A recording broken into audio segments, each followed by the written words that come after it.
Hello, what up mga kabakyard, dito na. Pahinga muna tayo. Ayan, nakuha ko kawayan na maliliit. Ang tawag dito sa lugar na to, ang tawag nito buho. Buho. Ayan, o. Kawayan na maliliit. Ayan, mahaba yan. Ayan, o. May nagpakawa ka sa akin. Ito namang pinapakuha. 50 piraso to. Ang dala ko nito, mga ano lang to, 14 piraso. Pahinga muna tayo, grabe ang init. Ayan. What up mga kabakyard. Bigat. Hangala yung ano ko, balikat. Tanghali na, wala pa akong tanghalian. Pero kumain ako kanina pag alis sa bahay.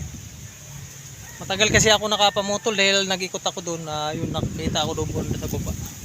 Dito nga. Marami pa doon. Babalik pa ako doon. Siguro makakuha pa ako doon mga 30 na piraso pa.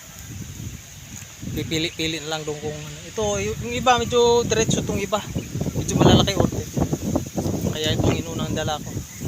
What up sa lahat natin mga kaibigan, sa mga kawaiti natin dyan. Maraming salamat sa suporta. Dito na naman tayo. Ayan, medyo mahangin eh. Dito tayo nakisilong sa malit na puno. Ayan. Medyo humangin siya, kaya yun. Medyo nagpresko ang ating pakiramdam kanina. Grabe init sa baba. Ayan, mahangin pa, matutumba pa yung dala natin. What up?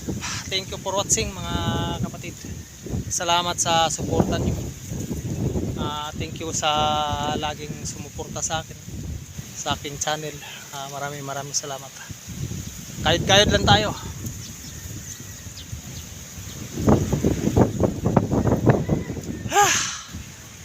Puti, nakadala akong tubig pero unti na lang, kayang-kaya pa to hanggang sa paghatiran ko nito. Thank you for watching mga kabakyard. Maraming salamat pala. Thank you ng marami sa inyo lahat na sumuporta sa aking channel. Sa mga hindi pa nakasubscribe at hingin ang mga long suporta, sana please subscribe at share sa maliit kong channel, Mil Backyard Vlogs. Thank you for watching. Shout out sa lahat. Bye bye.